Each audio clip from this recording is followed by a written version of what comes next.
ឥឡូវយើងធ្វើការ config កម្មវិធី XCAL ជាមួយទៅនឹងទូរស័ព្ទរបស់យើងជាដំបូងយើងចូលមកកាន់កម្មវិធី XCAL សិនមកហើយយើងធ្វើការ connect cable របស់យើងនឹងជាមួយនឹងទូរស័ព្ទឲ្យហើយមកហើយជាចំណុចទី1យើងបើកទូរស័ព្ទមកហើយយើងចូលមកកាន់ setting ហើយយើងអូសមកក្រោមយកពាក្យថា about phone តមកទៀតយើងឃើញកន្លែងនេះគឺយើងយកពាក្យថា software information ហើយយើងត្រូវចុច VN number ចំនួន5ដង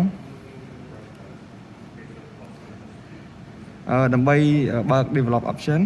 option អញ្ចឹងយើងចូលមកកាន់យើងឃើញថាយើងបើក developer option ហើយអញ្ចឹងយើងចូលមកយើងចូលមកបើកមួយទៀតគឺ USB debugging យើងបើកវាមកអូខេយើង allow វា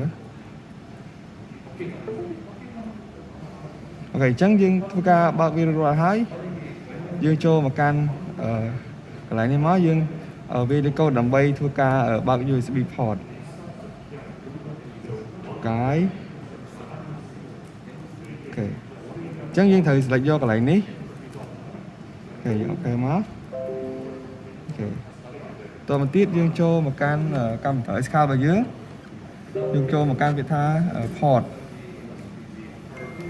ហើយយើង select mobile one more ដើម្បីយើងធ្វើការ config វាអូខេអញ្ចឹងជាទៅហ៊ានដំបូងយើងត្រូវការមើល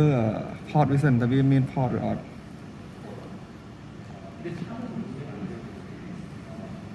port អូខេអញ្ចឹង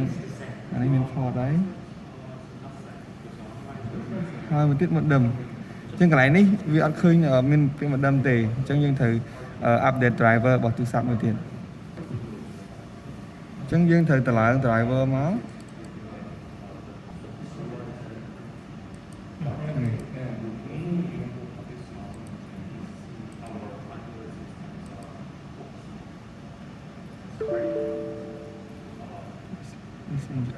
កន្លែងនេះយើង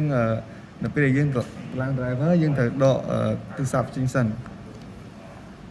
យើងដកសិនមកដើម្បីយើងតម្លើង driver វា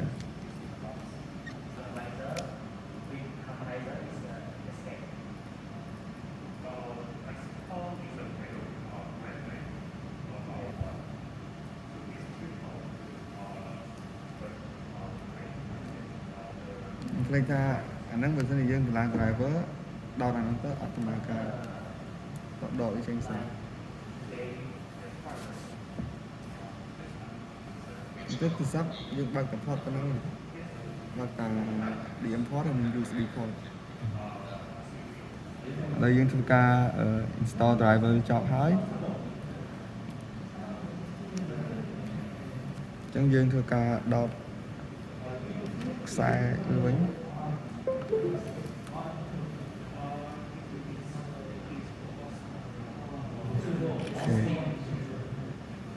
អូខេអញ្ចឹងយើងនឹងឃើញport របស់វា port របស់ទូរស័ព្ទដែលយើងធ្វើការ connect ហ្នឹងវាមាន2 port ហើយមួយទៀតយើងពិនិត្យទៅមើល emblem modem អូខេយើងអាច check ទៅលើ modem ទៅវា port ទីម៉ាអូខេ com 3អញ្ចឹងយើងចូលមក config មកនេះ interface របស់វា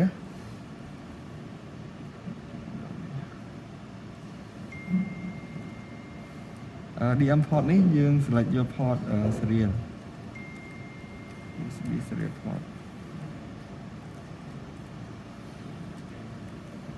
អានេះមិនបាច់ទេយើងយក port modem ADB device នេះតើយើងបើក USB debugging បើយើងចេញអានេះកន្លែងនេះយើងយក serial ទៀតមក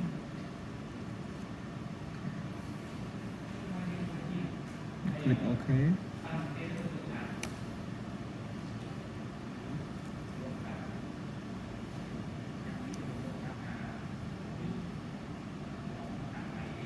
ចឹងកន្លែងនេះវាអត់ទាន់បានទេវានឹង error ដោយសារតែយើងអត់ទាន់បាន install XCAL Smart នៅក្នុងទូរស័ព្ទមួយនេះ chẳng dương thời install nó không đi ra chẳng là bay thứ cái install với dương cho một cái này ní này chẳng lại ní bị đã một bán not install chẳng dương này cái chia file apk file dương còn cho execute máu click một ba vón dương click execute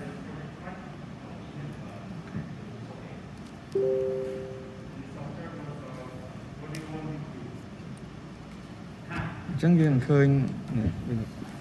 permission nữa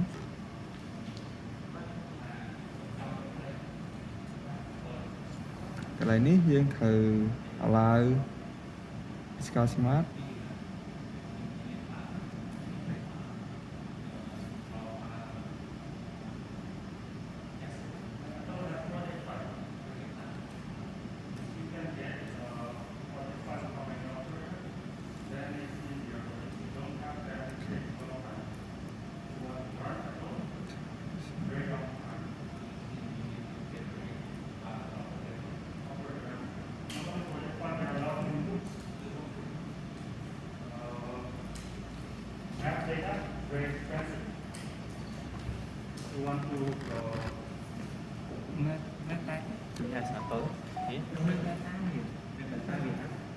thử permission lại một tiên chẳng người dân lại một lại ní via install rồi chẳng việc ai chơi mà bánh nhưng bây giờ dân thưa install hai viên đang connect ở dưới